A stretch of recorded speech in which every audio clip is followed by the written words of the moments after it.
When I found out my son had stolen $320,000 from my account, my first reaction wasn't anger. It wasn't even shock. It was relief. I know that sounds crazy. What kind of mother feels relief when she discovers her own child has robbed her blind? But you have to understand, for months, I'd been questioning my own sanity. The numbers in my account kept dropping, and everyone around me kept telling me I was just getting forgetful. "It's your age, Mom," my son would say with that concerned look on his face. "Maybe we should think about getting you some help managing your finances." So when I finally saw the proof with my own eyes, when I watched the footage from the cameras I'd secretly installed in every room of my 7-room house, I felt vindicated. I wasn't losing my mind. I wasn't some confused old woman who couldn't keep track of her own money. I'd been right all along. My name is Loretta Mae Hutchins, and I'm 68 years old. I've lived in the same small house in Meridian, Idaho for the past 32 years. It's nothing fancy, just a modest ranch-style home with 7 rooms that I've worked my whole life to pay off. And before you think this is just another sad story about an elderly woman being taken advantage of, let me tell you, this story has an ending that even I didn't see coming. But I'm getting ahead of myself. Before I tell you about the cameras, about the money, about what I did when I discovered the truth, I need to tell you how we got here. Because the signs were there all along. I just didn't want to see them. If you're watching this video, do me a favor, hit that like button right now. And if you're not already subscribed to Real Grandma Stories, click that subscribe button, because I promise you, this story is going to take you on a ride you won't forget. Drop a comment telling me where you're watching from. I love hearing from folks all over the country. And if you see that hype button pop up, give it a click. It helps this video reach more people who might need to hear this story, folks who might be going through something similar and need to know they're not alone.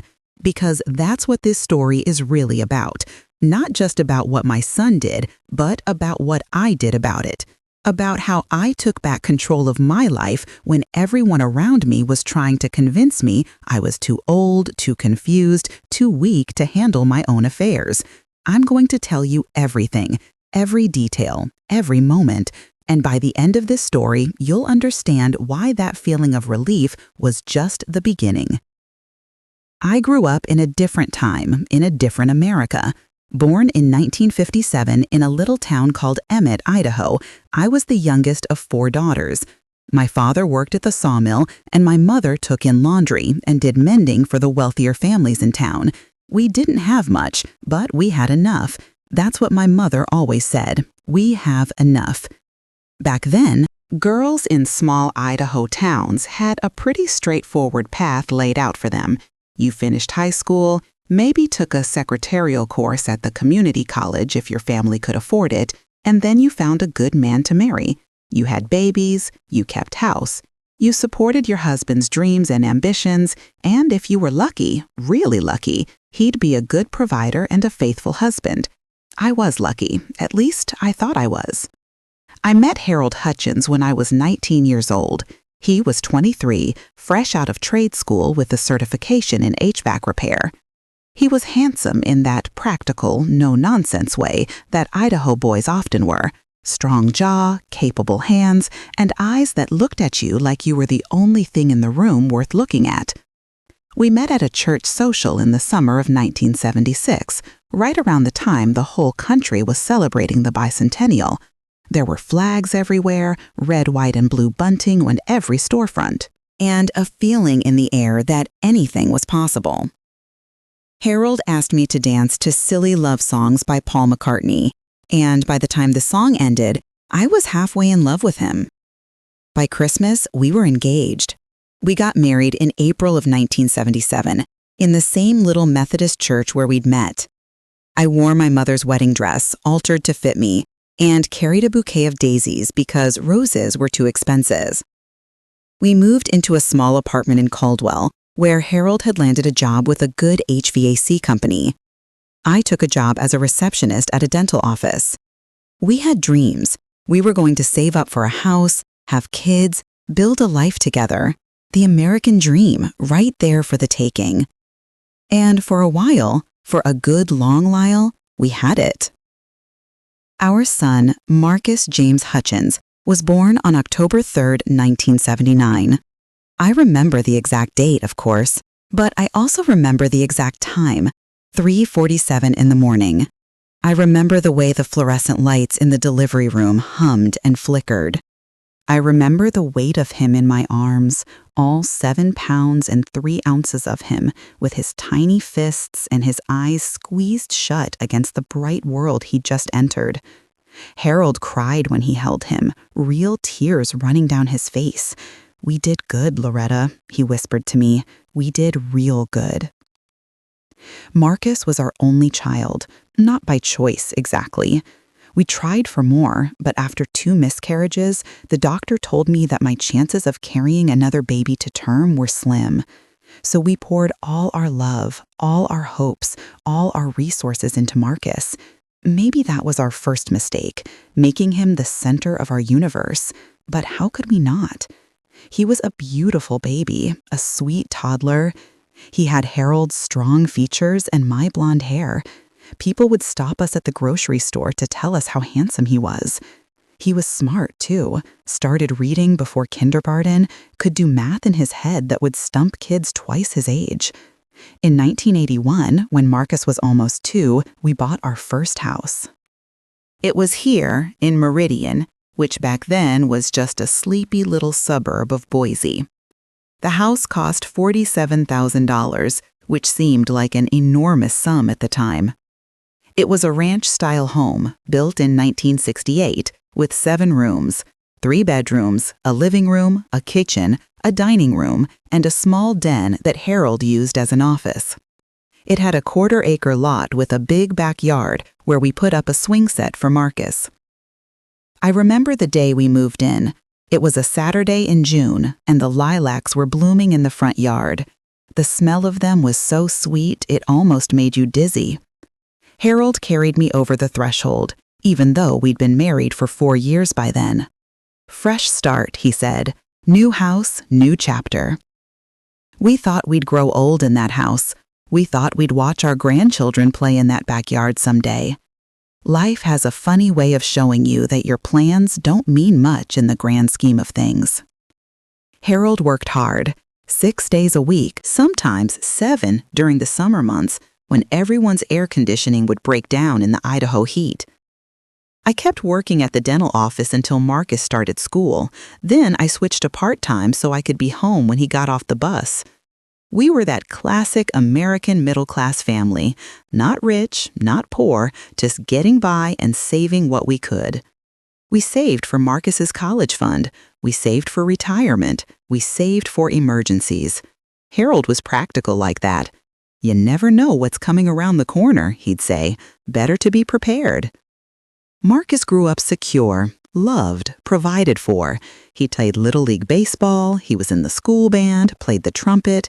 He got good grades, mostly A's and B's. He had friends, he went to birthday parties and sleepovers. He seemed happy.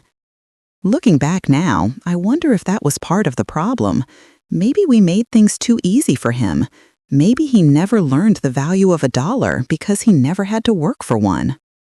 But at the time, we just wanted to give him what we never had: security, opportunity, a childhood free from worry about money.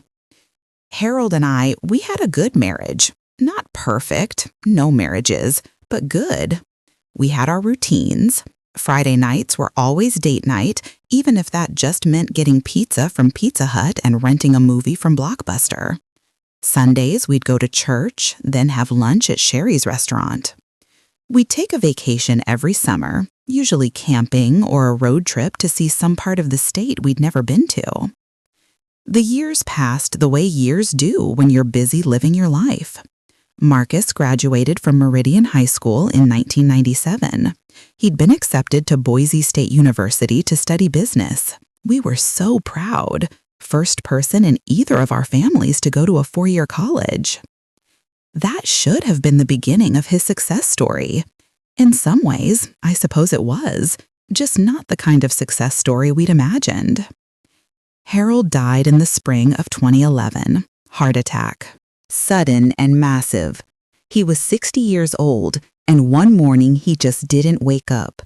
I found him there beside me, still and cold, and the world as I knew it ended. I was 54 years old, and suddenly I was a widow. The funeral was well attended. Harold had been a fixture in the community for over 30 years. People had stories about times he'd come out at midnight to fix their air conditioning or given them a break on a repair bill when money was tight. The pastor called him a good Christian man, and I suppose he was. Marcus was 31 then, married to a woman named Stephanie who worked as a hairdresser. They'd gotten married in 2004, had a small wedding at a hotel in Boise.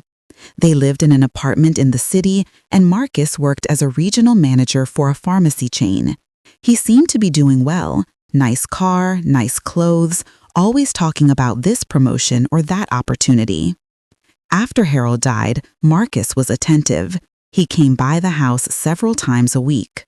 He helped me sort through Harold's things.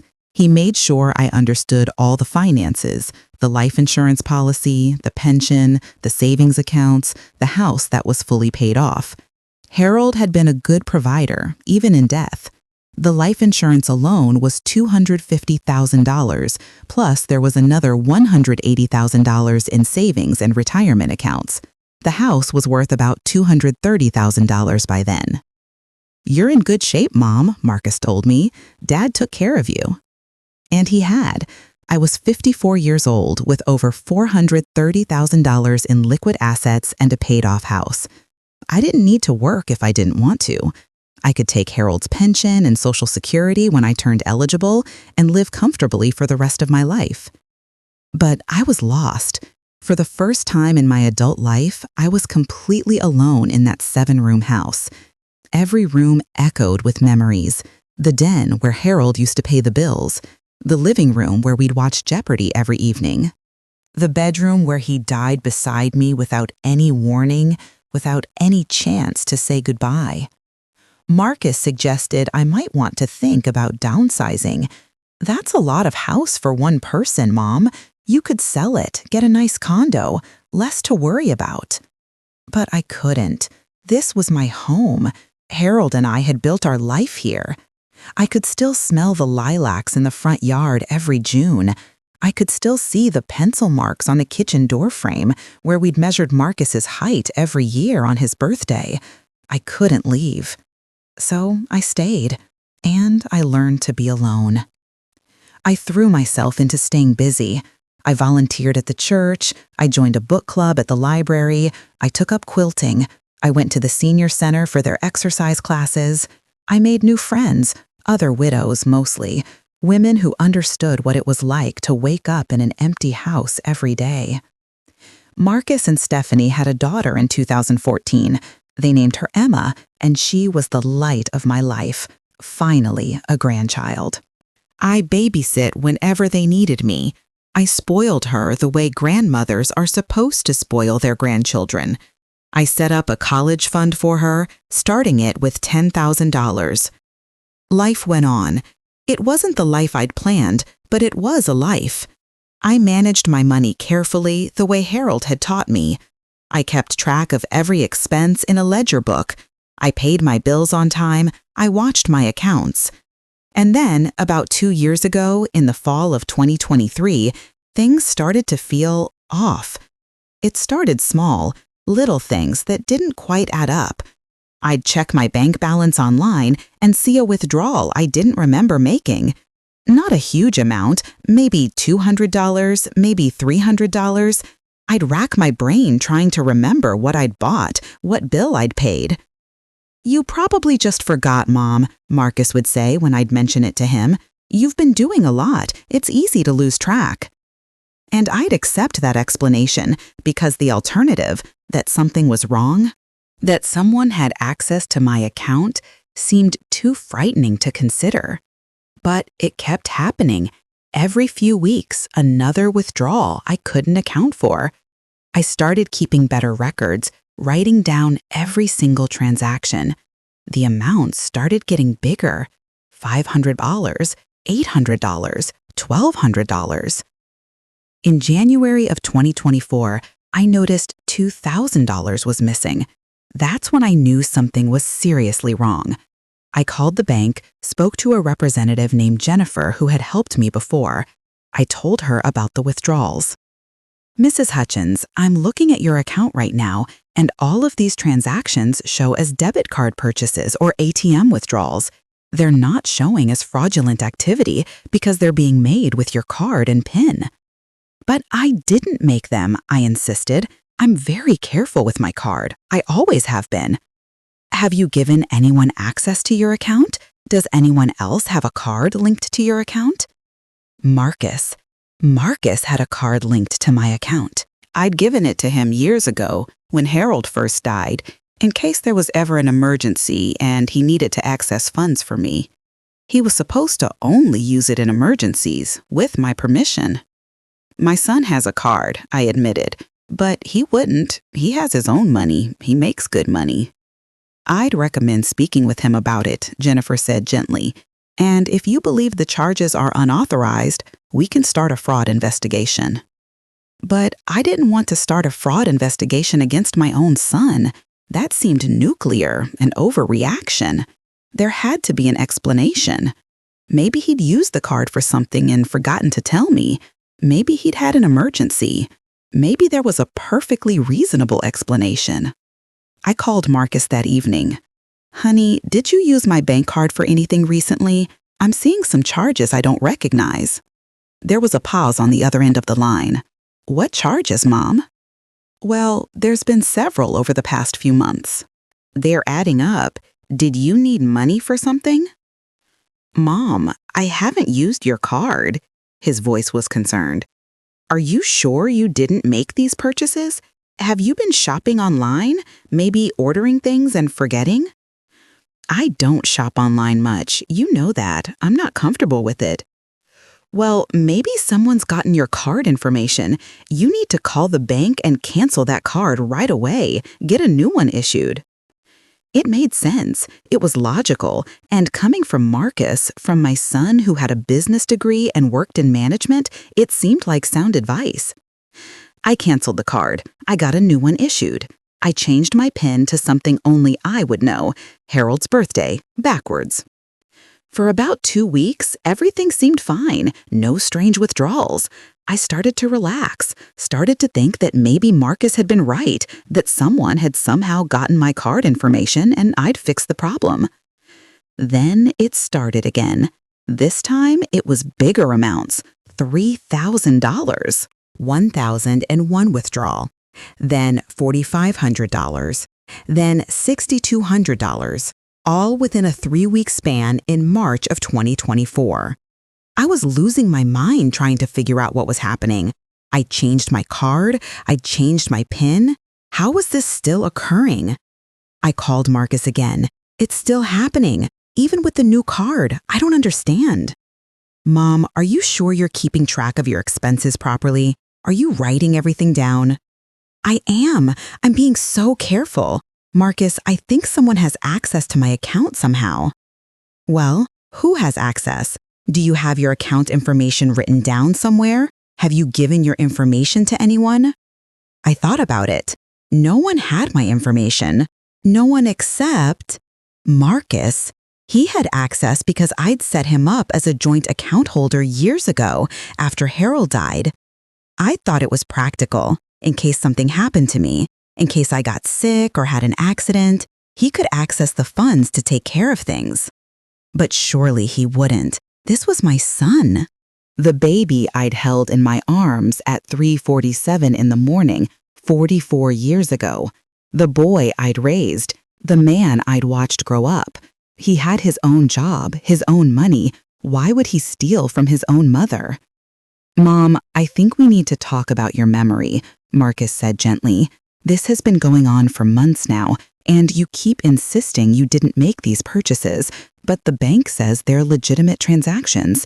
Maybe we should have you see a doctor, get some tests done. There's nothing wrong with my memory. I snapped. I'm not saying there is, not necessarily, but Mom, you're 68 years old. Sometimes things just start to slip a little. It's normal. Dad's mom, remember? She started having memory problems around your age. Harold's mother had indeed developed dementia in her late 60s. It had been a slow, painful decline. She died in a nursing home, not remembering any of us at the end. Was that what was happening to me? Was I starting down that same road?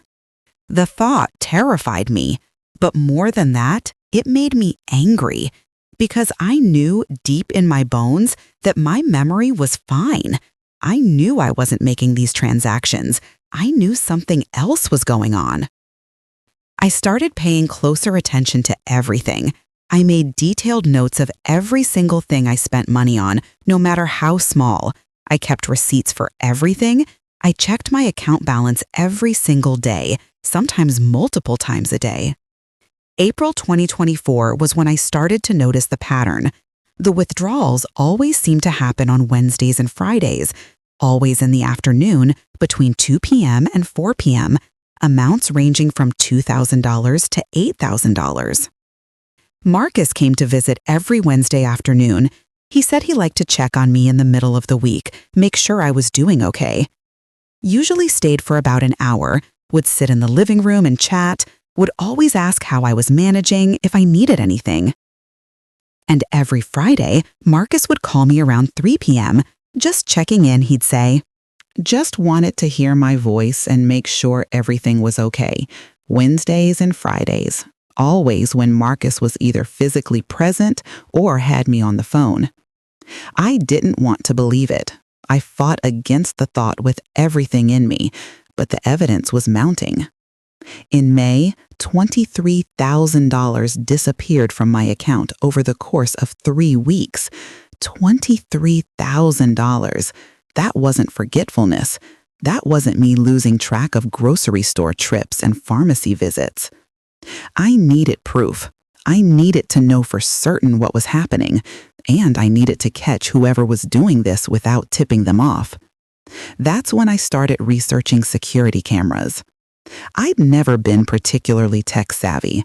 Harold had handled anything involving computers or gadgets, but I was determined, and I had time, and the internet, as it turns out, has tutorials for just about everything.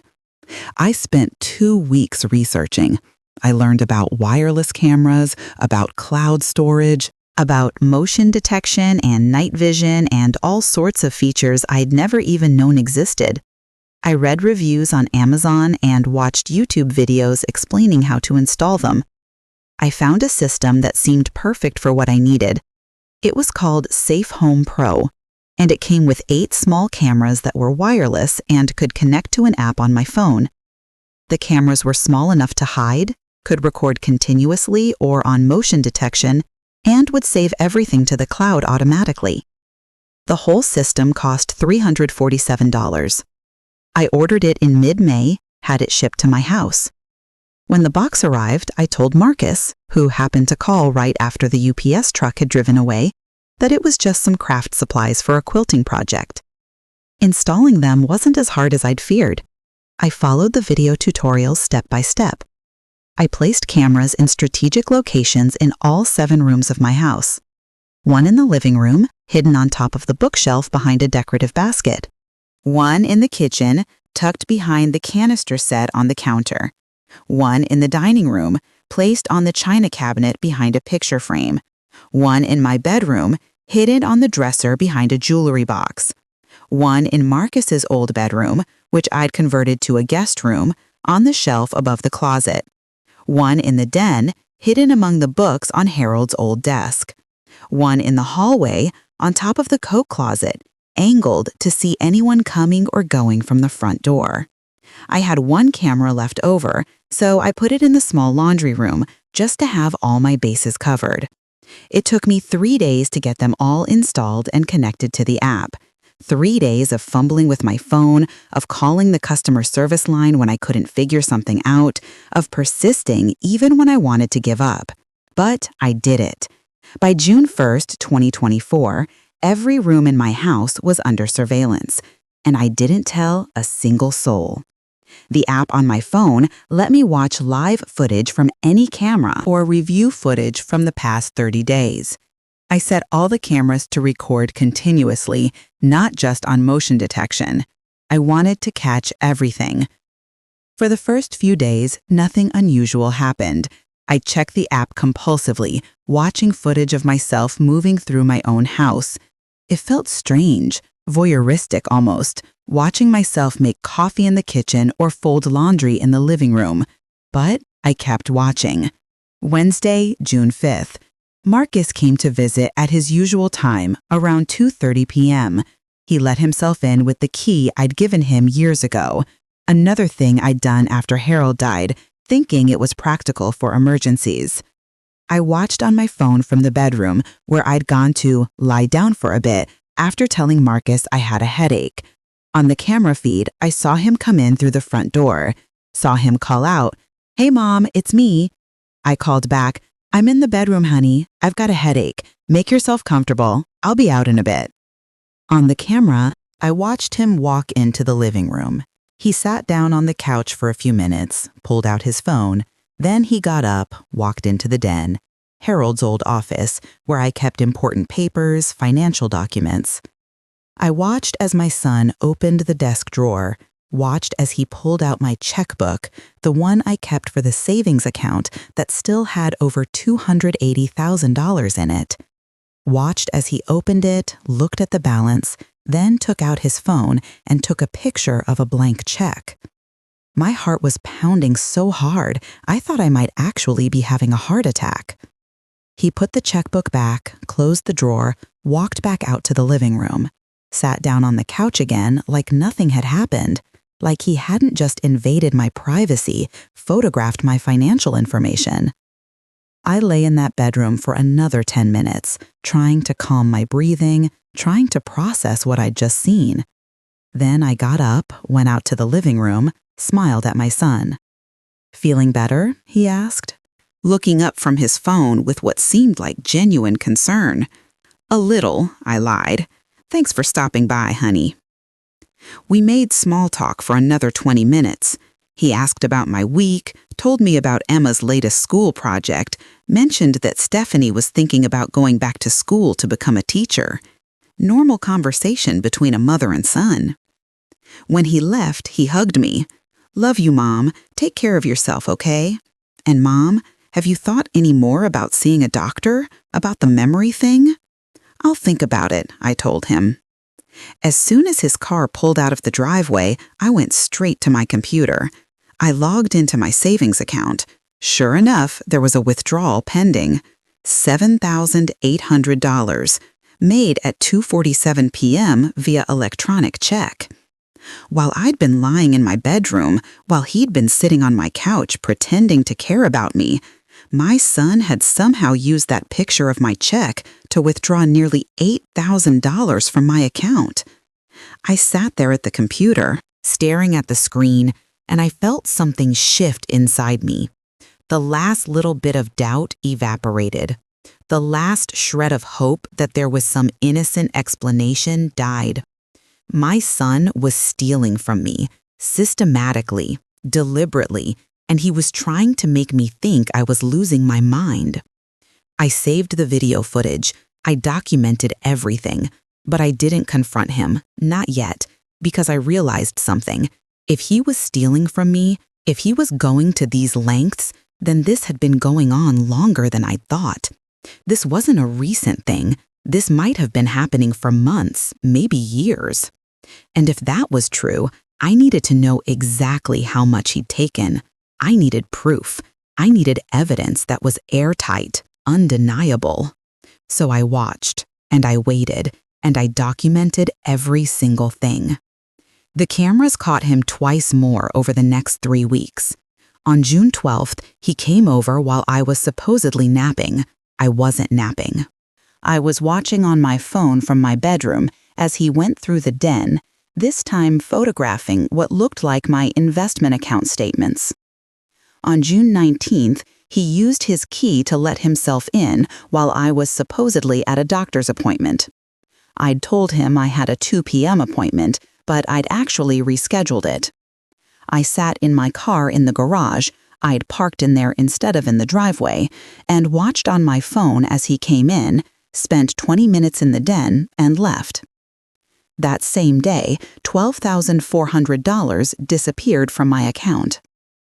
I started going through old bank statements, really digging into them. I requested statements going back 5 years, and when they came, when I spread them out on my dining room table and went through them line by line with a highlighter, the full scope of what he'd been doing became clear. It had started small back in 2020, just a few hundred here, 1,000 there. Amounts small enough that I might not notice, might write off as my own spending. But over time, the amounts had grown, and the frequency had increased. I did the math 3 times because I couldn't believe it the first 2 times. Over the course of 4 years, my son had stolen approximately $320,000 from me. $320,000.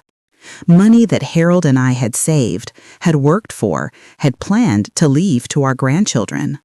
Money that was supposed to secure my future, ensure I could live out my days comfortably in the house Harold and I had built our life in. Gone. Taken by the child we'd loved and raised and sacrificed for. I should have been furious. I should have immediately called the police, called a lawyer, called someone who could stop this. But instead, I felt strangely calm. Because now I knew, now I had proof, now I could act.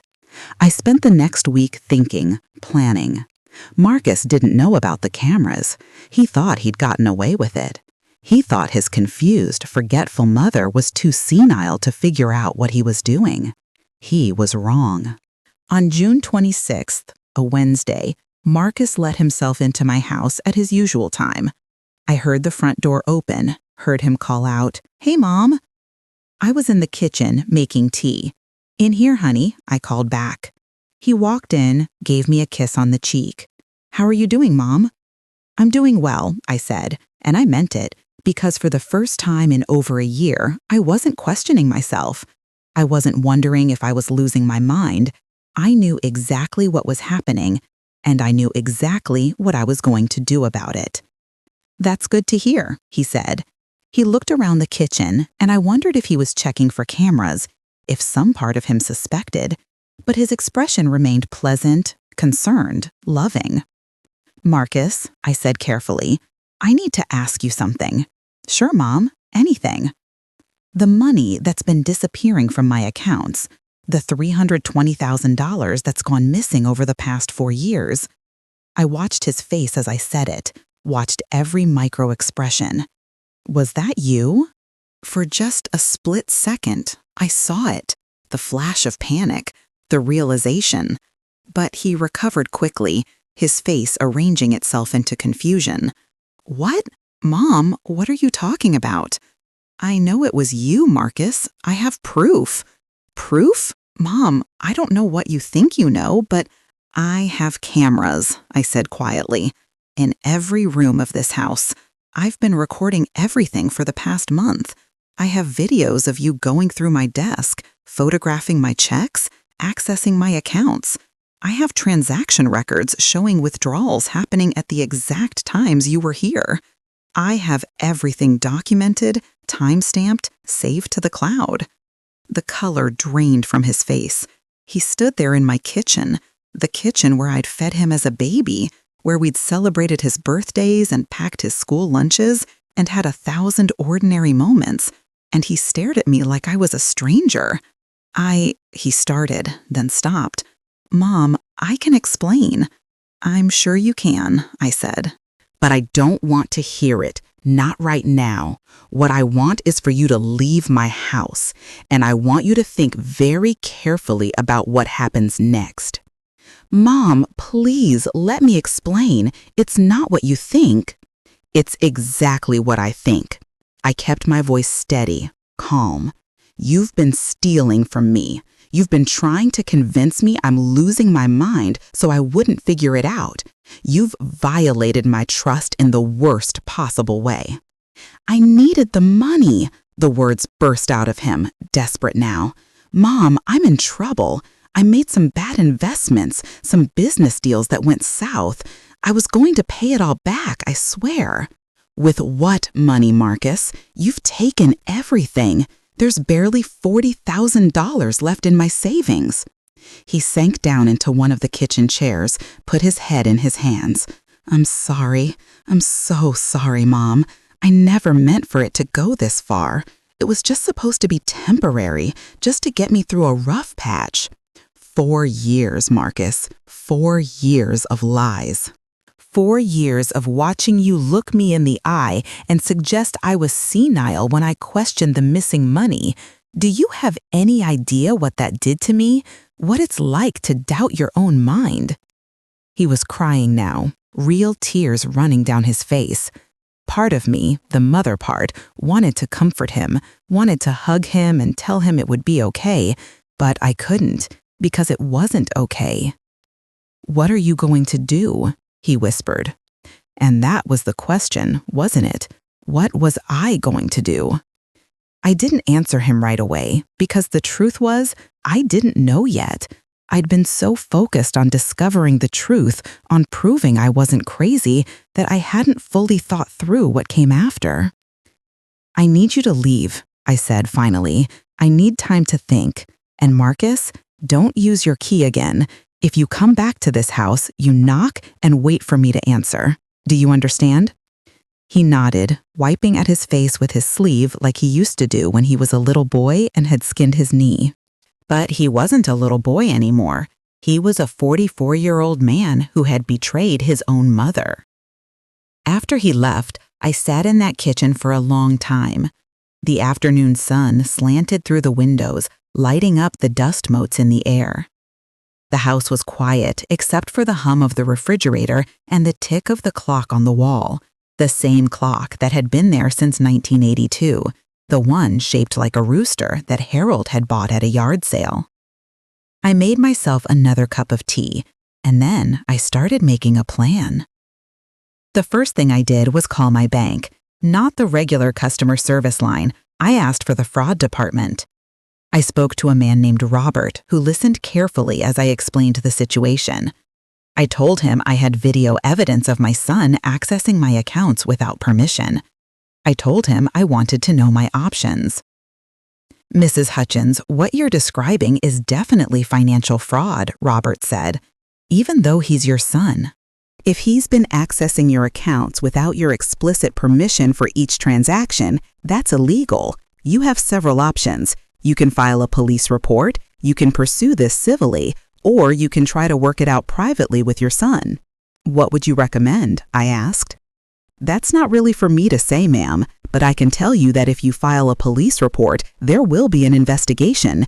If there's evidence of fraud, charges could be filed. Your son could face jail time. Is that what you want? Was it? Did I want my son in prison? No, but I also couldn't just let this go. I couldn't pretend it hadn't happened. Can I think about it? I asked. Of course. In the meantime, I'm going to put a freeze on your accounts. No one will be able to access them except you, in person with proper identification, and I'm going to remove your son as a joint account holder immediately. That was a start. At least the bleeding would stop. Over the next few days, I did a lot of research. I spent hours on the computer, reading about financial elder abuse, about legal options, about what other people in my situation had done. I joined an online forum for seniors who'd been taken advantage of by family members. I wasn't alone, it turned out. This happened more often than I'd ever imagined. Some people had filed criminal charges against their children or grandchildren. Others had sued civilly to recover the money. Still others had tried to handle it privately within the family. But here's what I learned. Very few people actually got their money back.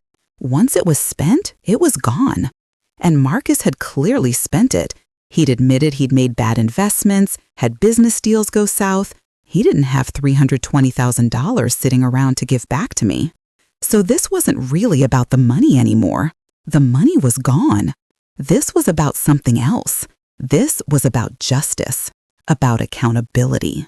about making sure Marcus understood the magnitude of what he'd done. And it was about protecting myself, because if I just swept this under the rug, if I just forgave him and moved on, what was to stop him from doing it again or doing something similar to someone else? I called my old friend Dorothy, a woman I'd known from church for 20 years. Her husband had passed away around the same time as Harold, and we'd bonded over our shared widowhood. She was 72, sharp as a tack, and didn't take nonsense from anyone. "Dottie," I said when she answered, "I need to talk to you about something. Can you come over?" She was there within the hour, carrying a plate of her famous oatmeal cookies. We sat at my kitchen table and I told her everything. I showed her the videos on my phone. I showed her the bank statements. I showed her the math. When I finished, she sat back in her chair and let out a low whistle. "That son of a bitch," she said. Dorothy was not one for mincing words. "I don't know what to do," I admitted. "Part of me wants to call the police right now. But he's my son, Dottie. He's the only child I have, Emma's father. If I send him to prison—" "If you send him to prison, he'll have brought it on himself," Dorothy interrupted. "Loretta, I love you like a sister, but you need to hear this. You don't owe him protection, not after what he did to you." "But what about Emma? She's only 10 years old. If her father goes to jail—" "Emma will learn that actions have consequences. That's not a bad lesson." I knew she was right, but knowing something intellectually and feeling it in your heart are two different things. "Here's what I think you should do," Dorothy said, leaning forward. "You need to talk to a lawyer first. Find out exactly what your legal options are. Then you need to talk to Stephanie. Does she know what Marcus has been doing? I hadn't even thought about that. I have no idea. Well, you need to find out. Because if she knew and didn't stop it, she's complicit. But if she didn't know, she's a victim too. And she needs to know what kind of man she's married to." Dorothy helped me find a lawyer. Her nephew practiced family law in Boise, and he referred me to someone who specialized in financial elder abuse cases. Her name was Patricia Moreno, and I met with her the following Monday. Patricia's office was in a modern building downtown, all glass and steel. She was younger than I'd expected, maybe in her early 40s, with dark hair pulled back in a professional bun and kind eyes behind wire-rimmed glasses. I brought everything: the videos on a thumb drive, printed bank statements, a timeline I'd created documenting every instance I could prove. I'd spent the entire weekend organizing it all, creating a binder that laid out the case clearly. Patricia went through everything methodically. She watched the videos, she examined the bank statements, she asked questions. Finally, after about 2 hours, she sat back in her leather chair and folded her hands on her desk. "Mrs. Hutchins, you have an ironclad case. The video evidence alone is damning, but combined with the financial records, this is about as clear-cut as it gets. What your son did is felony theft. In Idaho, theft of more than $5,000 is a felony that can carry up to 14 years in prison. Given the amount he stole and the fact that you're elderly and he was in a position of trust, the penalties could be significant." "So I could press charges?" "You absolutely could, and honestly, you'd probably win. The prosecutor would love this case. It's very straightforward, and juries tend to be sympathetic to elderly victims of family financial abuse." "But," I could hear the unspoken word hanging in the air. "But," Patricia continued, "you need to think about what you really want here. Do you want your son in prison? Do you want this to be public? Because once you file a police report, it's out of your hands. The state prosecutes, not you. You can't change your mind halfway through." "What are my other options?" "You could sue him civilly, try to recover the money through a lawsuit. But as you've already noted, if he doesn't have the money, you can't get blood from a stone. You might win a judgment, but collecting on it is another matter entirely." "So I'm just supposed to let it go?" "I'm not saying that. I'm saying you have leverage here. You have proof of what he did. You can use that leverage to negotiate something that works better for you than either criminal or civil court might provide. Like what? Patricia leaned forward. What do you really want, Mrs. Hutchins? Think about it. Do you want him punished? Do you want your money back? Do you want to ensure this never happens again? Do you want to protect your granddaughter? All of the above? I thought about it. What did I want?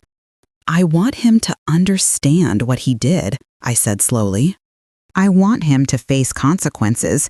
I want my money back, even though I know that's probably impossible, and I want to make sure he can never do this to anyone else. Okay, Patricia said. Then here's what I suggest. We bring him in for a meeting. We show him what we have. We lay out very clearly what will happen if this goes to criminal court, and then we propose an alternative, a payment plan to restore as much of the money as possible, a formal acknowledgement of what he did, restrictions on his ability to access your finances or anyone else's, whatever consequences you want that are within your power to enforce.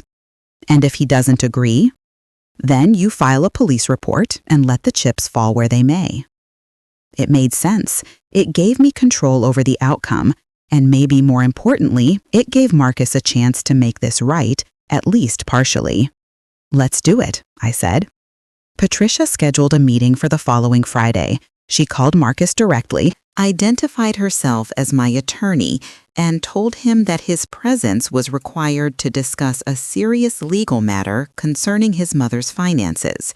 She didn't give him details, just told him to be there at 10 a.m. sharp. I spent that week preparing myself emotionally. I practiced what I wanted to say. I wrote it all out, revised it, memorized it. I wasn't going to let emotion make me stumble. I wasn't going to let my love for my son make me soft. I also called Stephanie. I didn't tell her everything. I wanted to see if she knew anything first. I invited her to lunch, just the two of us, at a little cafe we both liked. She arrived looking harried, her hair pulled back in a messy ponytail, still wearing her work smock from the salon. "Sorry I'm running late," she said, sliding into the booth across from me. We had a walk-in right as I was leaving. We ordered chicken Caesar salad for her, a BLT for me, and made small talk for a few minutes. Then I took a breath and dove in. "Stephanie, I need to ask you something, and I need you to be completely honest with me. Has Marcus said anything to you about money problems, about his investments or business deals?" Her face changed, just slightly, but I saw it. A tightening around her eyes, a compression of her lips. She knew something. "Why are you asking?" she said carefully. "Because money has been disappearing from my accounts, a lot of money, and I have reason to believe Marcus has been taking it." She closed her eyes. "Oh, God." "You knew?" "I didn't know it was your money," she said quickly, opening her eyes again. "I knew he was getting money from somewhere. He told me his commissions at work had increased, that he'd gotten bonuses. But Loretta, I swear I didn't know he was stealing from you." "How long have you known he had extra money coming in?" "About 2 years, maybe. He paid off our car loan suddenly, bought a new truck, told me not to worry about money, that he had it handled." She looked down at her hands. "I should have asked more questions. I knew something didn't add up, but I wanted to believe him." Our food arrived, but neither of us touched it. "There's a meeting on Friday," I told her, "at my lawyer's office. Marcus is going to be confronted with evidence of what he's done. I want you to be there." "I don't know if I can." "Stephanie, you're married to him. You share assets with him. Emma is your daughter. You need to be there. You need to know the full extent of what's happened." She nodded slowly. "Okay, I'll be there. And Stephanie, I need to know if you've benefited from this money. I need to know if you've spent any of it, knowing or not knowing where it came from." "The car loan," she whispered. "And Marcus bought me a new salon chair last year. Really nice one. Cost about $3,000. He said it was a gift, that I deserved it after all my hard work." She looked like she might cry. "I'll pay you back. I'll figure out how, but I'll pay you back. We'll talk about that at the meeting, I said. Friday morning arrived cold and clear. It was July 12th, 2024, a date I knew I'd remember for the rest of my life. I dressed carefully in gray slacks and a blue blouse. I put on the pearl earrings Harold had given me for our 25th anniversary. I wanted to look dignified, composed, in control. Dorothy drove me to Patricia's office. I'd asked her to come for moral support, and she'd agreed immediately. I want to see that boy squirm, she'd said. We arrived 15 minutes early. Patricia had coffee and water set up in the conference room. It was a large room with a long table and windows overlooking downtown Boise. The morning sun streamed in, bright and unforgiving. Marcus arrived right at 10 a.m., alone. He was wearing dress pants and a button-down shirt, like he'd come straight from work. He looked tired, with dark circles under his eyes. He looked like he'd aged 10 years in the 2 weeks since I'd confronted him in my kitchen. "Where's Stephanie?" I asked. "I told her not to come," he said quietly. "This is between you and me." "Actually, I invited her," Patricia said smoothly, "and she should be here. This affects her too." As if on cue, Stephanie walked in. She didn't look at Marcus, just took a seat on the opposite side of the table. The message was clear. Patricia waited until everyone was settled, then she stood. She had a remote in her hand, and she clicked it. A screen on the wall lit up. "Marcus, Mrs. Hutchins has retained my services regarding financial irregularities in her accounts. Before we proceed, I want to be very clear about something. Everything said in this room today is being recorded for legal purposes. You have the right to have an attorney present. Would you like to postpone this meeting to obtain counsel?" Marcus looked at me, then at the screen, then back at Patricia. "No, I don't need a lawyer." "Very well, then let's begin." Patricia clicked the remote again. And the video started playing. It was footage from my den, showing Marcus going through my desk, photographing my checks. The timestamp was clearly visible in the corner. June 5th, 2024, 2:43 p.m. Marcus's face went pale. Patricia let the video play for about 30 seconds, then paused it. "We have approximately 6 hours of video footage showing you accessing Mrs. Hutchinson's financial information without permission. We have corresponding bank records showing withdrawals made immediately following these instances. We have a paper trail going back 4 years showing systematic theft totaling $320,247. She said the number clearly, letting it hang in the air. Stephanie made a small sound, almost like a gasp. "Marcus, what you've done is felony theft. In Idaho, theft over $5,000 is punishable by up to 14 years in prison. You've stolen more than 60 times that amount from a person in a protected class, your elderly mother. The penalties for what you've done are severe." Marcus had his head in his hands. He wasn't crying, but his shoulders were shaking. "However," Patricia continued, "Mrs. Hutchins has not yet filed a police report. She's asked me to arrange this meeting to give you an opportunity to make this right, or at least as right as it can be made." He looked up at me then. "Mom, I'm so sorry.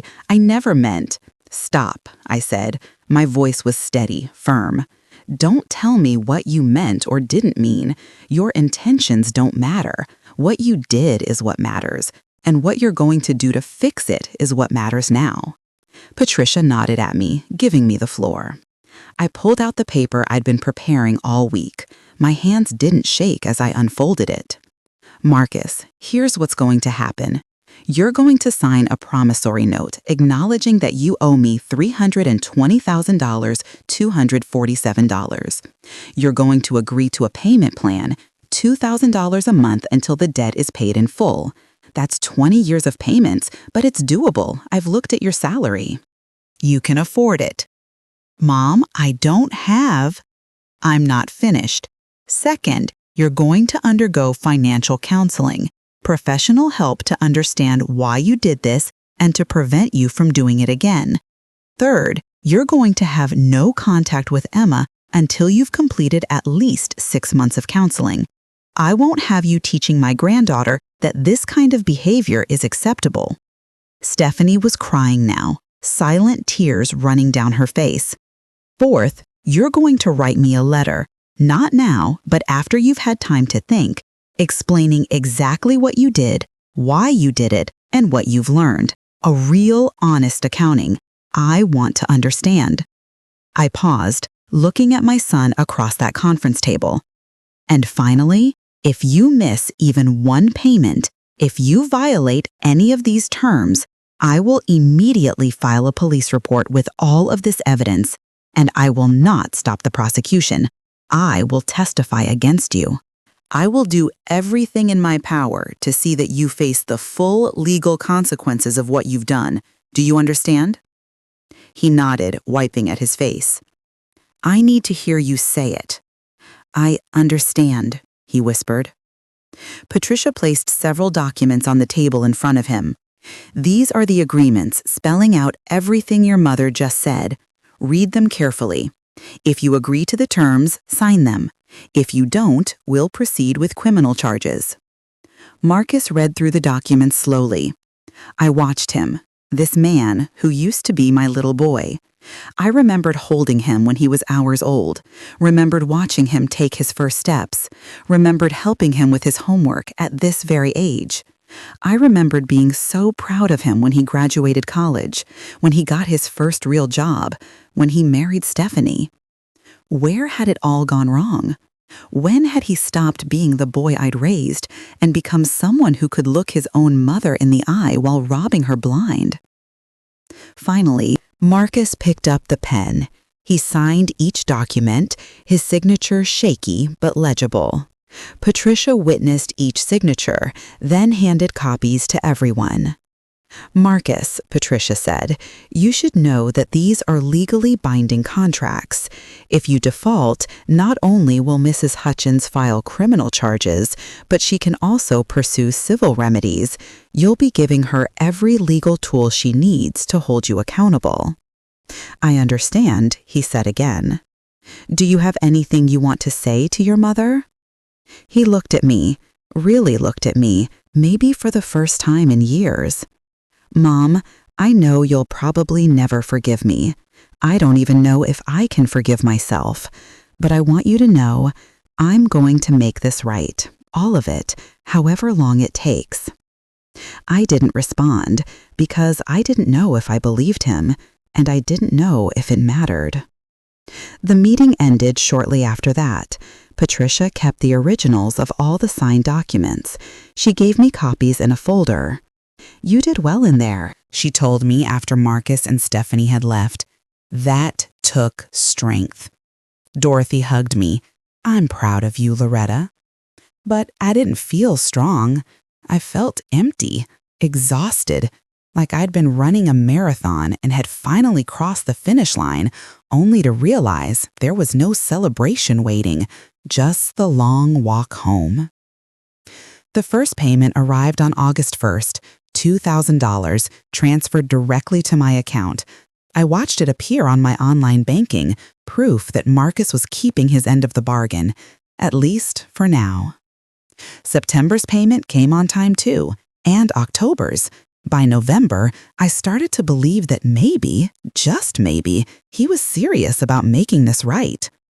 The financial counseling was court-ordered. Patricia had built that into the agreement with teeth.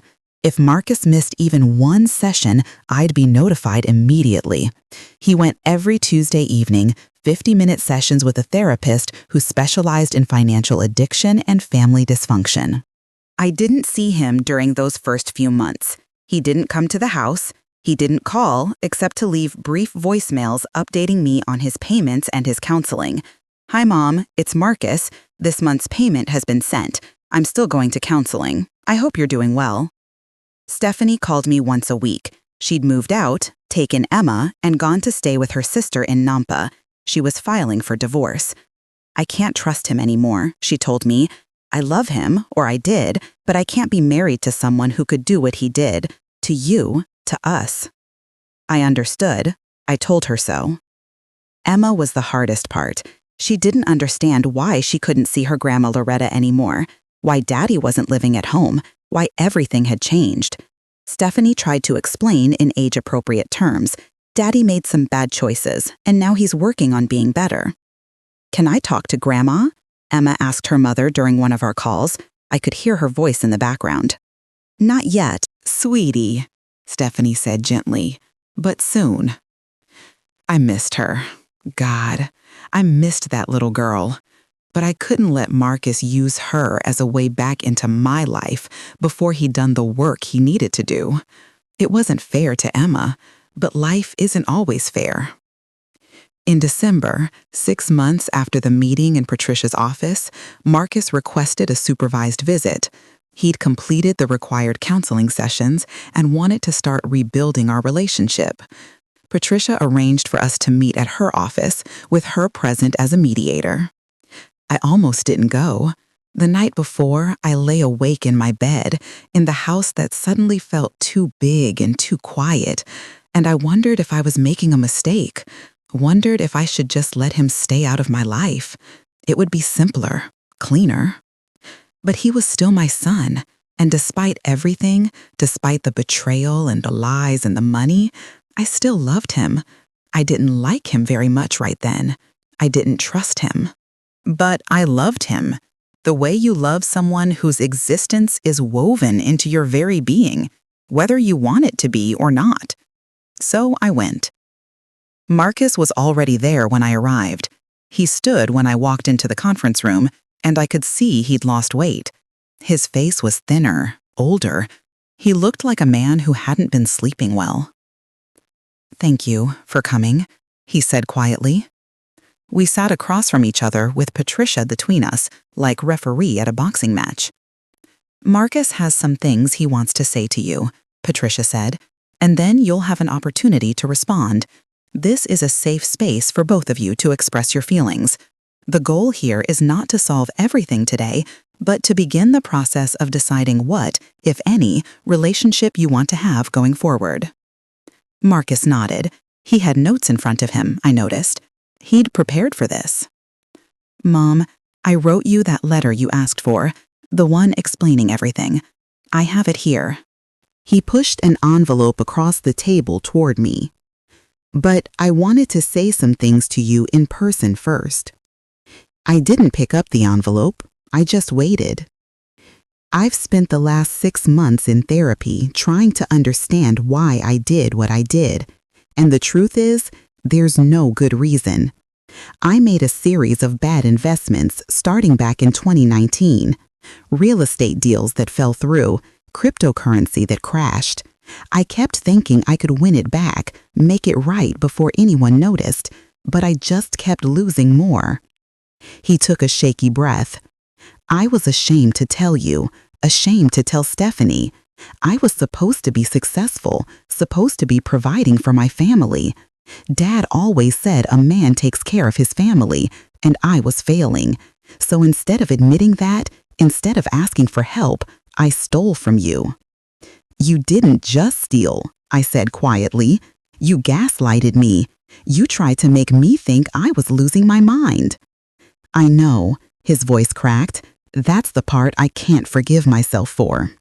Taking the money was bad enough, but making you doubt yourself, making you feel like you were going crazy, Mom, that was cruel. That was evil. And I did it because I was a coward, because it was easier to make you think you were confused than to face what I was doing." He was crying now, tears streaming down his face. "I know saying sorry isn't enough. I know I can't undo what I did. But I want you to know that I understand now. I understand what I took from you. Not just the money, your security, your peace of mind, your trust in your own judgment. And I'm sorry. I'm so, so sorry." I sat there, listening to my son cry, and I don't know what I felt. It wasn't forgiveness, not yet. But maybe it was the first tiny crack in the wall I'd built around my heart. "I want to see Emma," I said finally. "I want my granddaughter back in my life." I want that too, Marcus said. Stephanie and I have agreed that you can see her anytime you want. That was never supposed to be about punishing you. That was about Emma not seeing me until I'd gotten help. And have you gotten help? I'm trying. I'm really trying, Mom. I'm still in therapy, even though the mandatory 6 months is up. I'm in a financial management program. I've taken a second job to make sure I can keep up with the payments to you. I'm doing everything I can to be better than I was. Patricia interjected gently. Loretta, what Marcus is describing is genuine effort at change. The question is, what do you need from him going forward? What did I need? I thought about this question a lot over the past 6 months. I need consistency, I said. I need you to keep making those payments. I need you to continue with therapy. I need you to be honest about everything, always, even when it's hard, especially when it's hard. I can do that, Marcus said. And I need time. I can't just flip a switch and trust you again. That's going to take years, Marcus, maybe forever. Can you accept that? Yes, he said without hesitation. I'll take whatever relationship you're willing to give me, even if that's just polite distance. You don't owe me forgiveness. We sat in silence for a moment. Then I reached across the table and picked up the envelope. I'll read this, I told him, and then maybe we can try, slowly. Very slowly. He nodded, wiping at his face with the back of his hand. That's all I'm asking for, a chance. I read Marcus's letter that night, sitting in Harold's old recliner in the living room. It was 12 pages, handwritten, and it detailed everything. Every investment he'd made and lost on, every time he'd accessed my account, every lie he'd told, every rationalization he'd made to himself about why it was okay. He'd lost $80,000 in a real estate flip that fell through, another $120,000 in cryptocurrency investments. He'd gotten involved with a business partner who'd convinced him to invest in a restaurant that never opened. He'd made one bad decision after another, always believing he could fix it with just one more deal, one more investment. And when he ran out of his own money, when Stephanie started asking questions about their dwindling savings, he'd turn to me. Because I was his mother, because I'd always been there for him, because he knew I loved him and he exploited that love.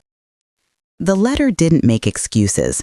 He acknowledged that what he'd done was wrong, that he'd had other choices. He could have declared bankruptcy. He could have asked me for help. He could have been honest with Stephanie. But he'd chosen the coward's path. He'd chosen to steal and lie. By the time I finished reading, it was past midnight.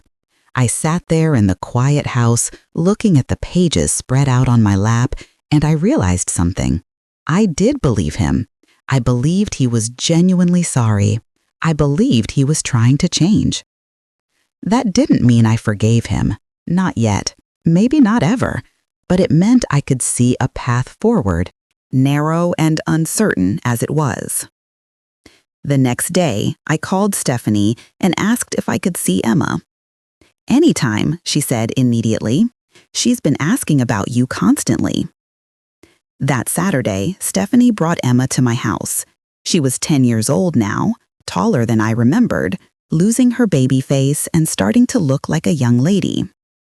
She ran up my driveway and threw herself into my arms. "Grandma, I missed you so much." I held her tight, breathing in the strawberry scent of her shampoo, feeling her heartbeat against my chest. This was what mattered. This was what I'd been protecting. "I missed you too, sweetheart, so much." We spent the afternoon together. I made her favorite lunch, grilled cheese sandwiches and tomato soup. We worked on a puzzle. She told me about school, about her friends, about how she was learning to play the clarinet now. "Mom and Dad aren't living together anymore," she said carefully, watching my face to see how I'd react. "I know, honey. I'm sorry about that. Mom says Dad made some mistakes and he's working on fixing them, Did he make mistakes with you too? I chose my words carefully. He did, and we're working on fixing those too. Do you still love him? The question caught me off guard. Do you still love him? Yes, I said honestly, I do. But love doesn't mean everything is okay. Sometimes people we love hurt us, and we have to figure out how to heal from that. She thought about that for a moment, her face serious. Mrs. Patterson, my teacher, says forgiveness is important, that we should forgive people who hurt us. Mrs. Patterson is right about a lot of things, I said, but forgiveness isn't something you can rush. It's a process. It takes time. Are you going to forgive Dad? I don't know yet, sweetheart, but I'm trying. That's all any of us can do. Try our best. Emma started coming over every other weekend. Sometimes Stephanie would stay, and we'd all have lunch together. Other times, she'd drop Emma off and come back later, giving us time alone. Marcus's payments kept coming, every month like clockwork, $2,000. It would take him over 13 years to pay back the full amount at this rate, not even accounting for the interest I could have been earning on that money. But it was something. It was accountability. In February of 2025, almost 8 months after the meeting in Patricia's office, Marcus asked if he could come by the house. I want to give you something, he said on the phone, something I should have given you months ago. I agreed, curious despite myself. He arrived on a Wednesday afternoon, a Wednesday like the old days, though now he knocked and waited instead of letting himself in. I opened the door to find him standing on my front porch, holding a small wooden box. Come in, I said. We sat in the living room. The February sun was weak through the windows, but the house was warm. I'd made tea, a habit I'd gotten into during the long, lonely months. Marcus set the box on the coffee table between us. I had this made, he said, by a woodworker in Boise. It's Idaho cedar, from a tree that came down in someone's yard. I thought you'd like that, something local. I opened the box. Inside was my money. Not all of it, of course, but there were neat stacks of bills, 20s, 50s, hundreds. And beneath them, a ledger, handwritten, documenting every payment he'd made. That's $18,000, Marcus said. All the payments I've made so far, plus another $6,000 I've saved from my second job. I wanted you to have it in cash, something tangible, something you could hold and know was real. I stared at the money. $18,000. It was a fraction of what he'd taken, barely 6%. But it was real. It was proof. Thank you, I said quietly. There's something else. He reached into his jacket pocket and pulled out an envelope. I'm making you a promise, Mom. I've had this notarized. He handed me the envelope. Inside was a document, official and legal, stating that upon his death, I was the sole beneficiary of his life insurance policy, currently worth $500,000, with provisions that it would increase over time. It was his way of ensuring that even if something happened to him, even if he couldn't finish paying me back in his lifetime, I would eventually receive compensation. I don't want to die with this debt unpaid, he said, even if I have to pay it after I'm gone. I looked at my son sitting across from me in the living room where I'd raised him, and something in my chest loosened, just a little, just enough. Marcus, I said slowly, I want you to know something. You hurt me, deeply. What you did will affect me for the rest of my life. I'll never feel completely secure again. I'll never stop checking my accounts, never stop being vigilant. He nodded, looking down at his hands. But, I continued, I can see that you're trying, really trying. And that matters to me. It doesn't fix what happened, but it matters. Does that mean? He looked up hopefully. It means we can keep trying, keep working on this. Maybe someday we'll get to something that feels like a real relationship again. But Marcus, it's going to take time. I understand. And one more thing, I've decided to do something with the money you're paying back. He looked curious. Emma's college fund. Every dollar you pay me is going into a college fund for Emma. She's going to get a good education, debt-free. That's going to be something positive that comes from this mess. Marcus's eyes filled with tears. Mom, that's perfect. Thank you. We didn't hug that day. We weren't there yet. But when he left, I walked him to the door and I touched his arm, just briefly, a small gesture, but it meant something. After he left, I sat with the wooden box in my lap. I ran my fingers over the smooth cedar, smelled the faint scent of the wood. I thought about Harold, about how he'd always said, "You never know what's coming around the corner." He'd been right about that. I'd never imagined this corner, this situation, but I'd navigated it, I'd survived it, I'd taken control when control had been taken from me, and I was still standing. Life settled into a new normal over the following months. It wasn't the life I'd had before. That life was gone. That innocence was lost. But it was a life I could live with. Marcus kept making his payments, $2,000 a month every month. By the summer of 2025, he'd paid back $32,000. Emma's college fund was growing. Stephanie's divorce from Marcus was finalized in April. She got primary custody of Emma, but they'd worked out a reasonable visitation schedule. Marcus moved into a small apartment in Meridian, not far from my house. He kept both jobs, the pharmacy during the day, and 3 nights a week he worked as a bookkeeper for a small business. "It's penance," he told me once. "Working all the time. I deserve it." "You deserve to heal too," I told him. "Punishing yourself forever isn't going to help anyone." Emma continued her bi-weekly visits. She was thriving despite her parents' divorce, resilient in the way children can be. She'd started playing clarinet in the school band, and she'd give me little concerts in my living room, earnest renditions of simple songs that filled the house with music for the first time in years.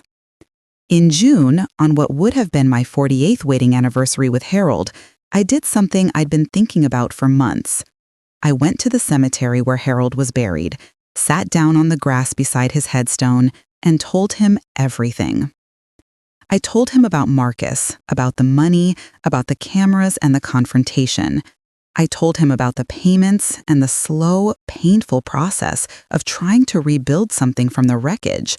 I told him about Emma's college fund. "I think I did okay," I said to the granite marker with his name carved into it. "I think you'd be proud of me. I didn't let him get away with it, but I didn't destroy him either. I found a middle path." The wind rustled through the pine trees overhead. A bird sang somewhere nearby, and I felt peace. Not complete peace, not the absence of all pain, but peace enough. I started volunteering more, reaching out more. I joined a support group for people who'd experienced financial abuse from family members. It was a small group, just 6 of us, meeting twice a month at the library. We'd share our stories, our struggles, our small victories. "My daughter took $50,000 before I caught her," one woman said. "My son-in-law forged my signature on documents and remortgaged my house," another shared. Each story was heartbreaking in its own way, but we helped each other. We reminded each other that we weren't crazy, weren't weak, weren't to blame for trusting people we loved. I told them about my cameras, about how documenting everything had saved me. Several of them took my advice, installed their own security systems. We were a group of women, all over 60, all betrayed by family, learning to protect ourselves while still trying to maintain some faith in human goodness. Dorothy remained my closest friend. She'd come over every Thursday afternoon, and we'd have tea and work on our quilts together. She never said "I told you so," even though she could have. She'd been suspicious of Marcus from the beginning, had warned me years ago that he seemed too interested in my finances. "You're doing good, Loretta," she'd tell me. "You're handling this with more grace than most would." I don't feel graceful, I'd admit. I feel angry sometimes. I feel sad. I feel stupid for not seeing it sooner. All of that's normal. You're allowed to feel however you feel. In September, a full year after the meeting in Patricia's office, something unexpected happened. Marcus called me on a Tuesday evening, his voice tight with emotion. "Mom, I need to tell you something, and I need you to hear me out before you react, okay?" My heart sank. What now? Had he stopped making payments? Was he in more trouble? "Okay," I said carefully. "I got a promotion at work, a big one. They're making me a senior regional manager. It comes with a significant raise, almost $30,000 more a year." I waited, not sure where this was going. "I want to increase my payments to you. Instead of $2,000 a month, I want to pay $4,000. I've done the math. Even with the extra payment, I can still support myself. And it means I can pay you back in about 7 years instead of 13. I was quiet for a long moment. "Marcus, you don't have to." "I want to," he interrupted. "Mom, I want to be done with this debt. I want to be able to look you in the eye knowing I've made it right, or as right as it can be. Please, let me do this." "Okay," I said softly. "Okay." The increased payments started in October, $4,000 a month. Into Emma's college fund it went, growing steadily. At this rate, by the time she was ready for college, she'd have over $300,000 waiting for her, more than Marcus had stolen from me. A full ride to any school she wanted, plus living expenses, plus a cushion for grad school if she chose. Something good, something positive, something that transformed theft into opportunity. In December, a year and a half after discovering the cameras, after seeing the proof of my son's betrayal, I made a decision. I called Marcus and asked him to come over for Christmas dinner. "Are you sure?" he asked, sounding shocked. "I'm sure. You, Stephanie, and Emma. Christmas dinner, here, like we used to do." "Mom, Stephanie and I aren't together anymore." "I know, but she's still Emma's mother. She's still family, and it's Christmas. We should be together." Christmas Day was cold and clear, the kind of perfect Idaho winter day where everything sparkles with frost.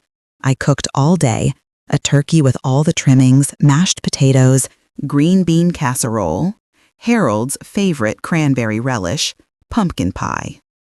They arrived together, having coordinated for Emma's sake. Emma ran in first, carrying a present for me, her face lit up with excitement. "Grandma, Merry Christmas!" Stephanie followed, looking uncertain. "Thank you for inviting me, Loretta. That means a lot." Marcus came in last, carrying a poinsettia. "Merry Christmas, Mom." We ate dinner together in the dining room, the same dining room where we'd celebrated every Christmas for 32 years.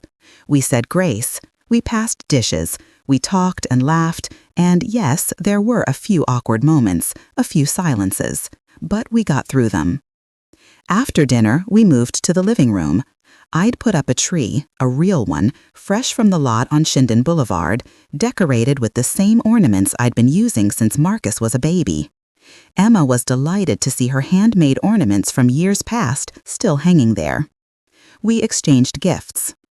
Marcus gave me a framed photograph, a professional portrait of him and Emma, both of them smiling, genuinely happy.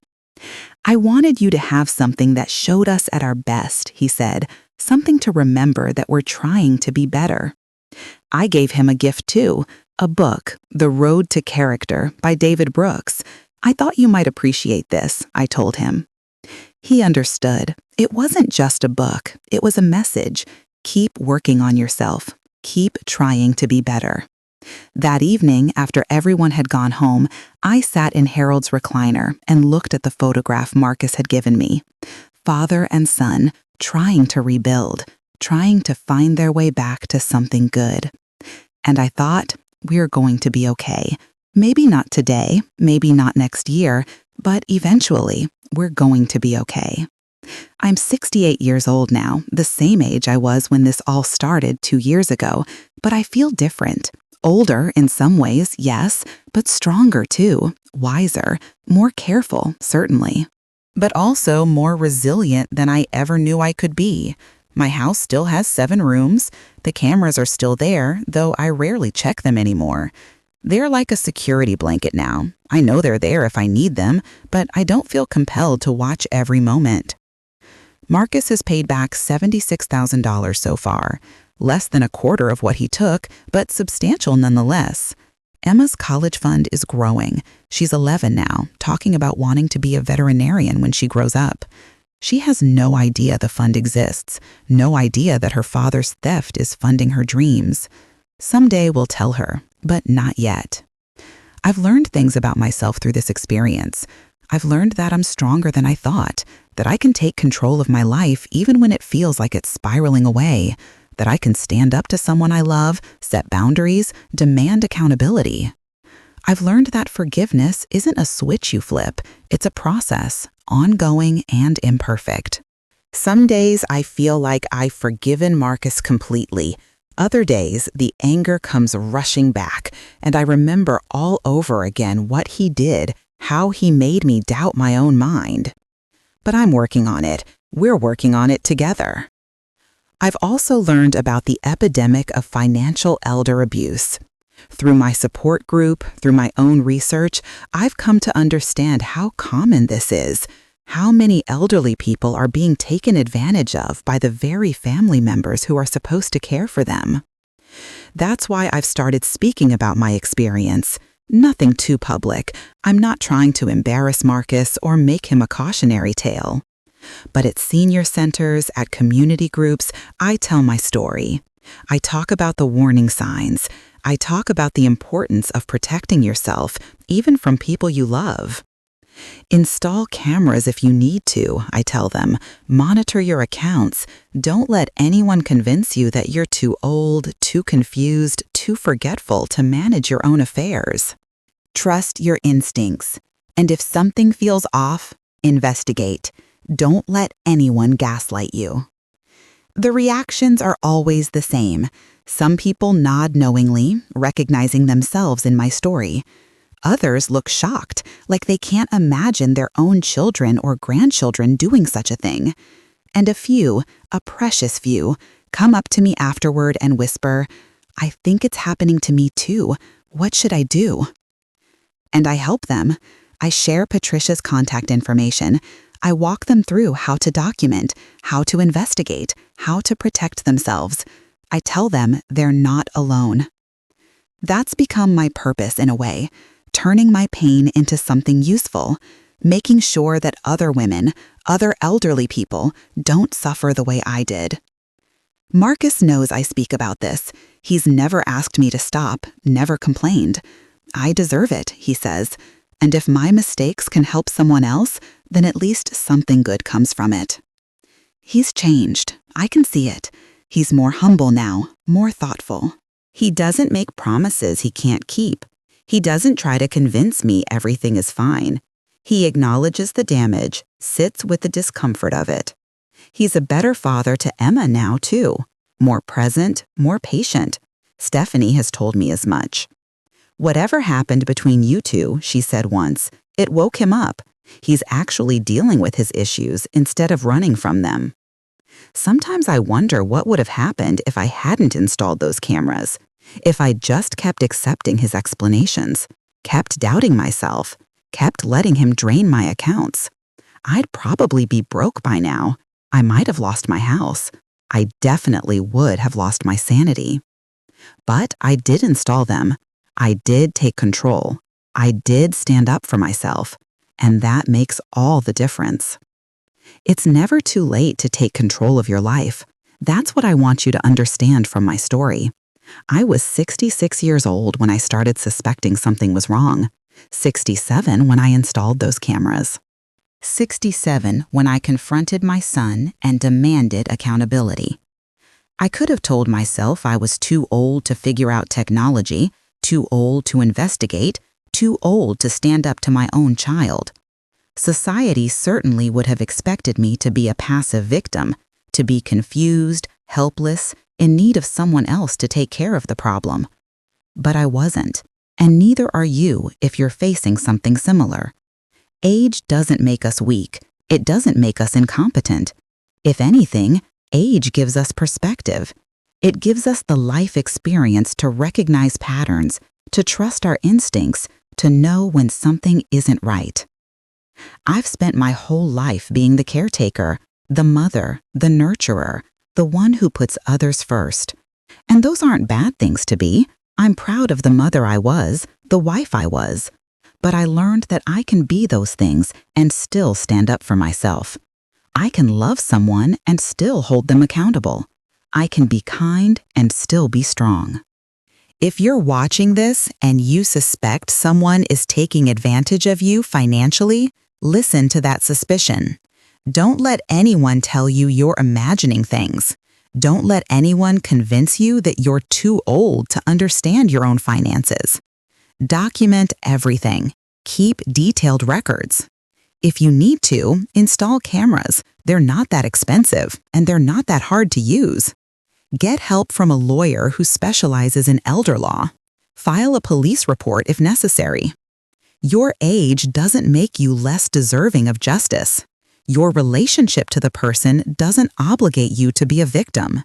You have rights. You have options. You have power.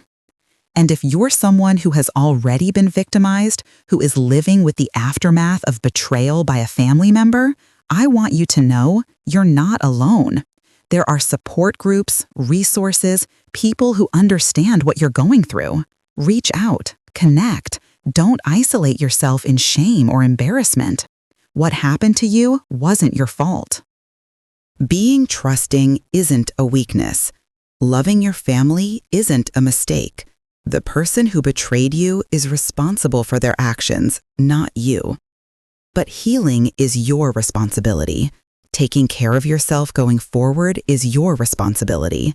Setting boundaries is your responsibility. And yes, pursuing justice, whatever that means for you, is your responsibility. For me, justice meant demanding repayment, demanding accountability, demanding change. It meant using my leverage to create a situation where my son had to face what he'd done and work to make it right. It wasn't perfect, it didn't fix everything, but it was something. For you, justice might look different. It might mean criminal charges. It might mean cutting off contact completely. It might mean something else entirely. Only you can decide what you need.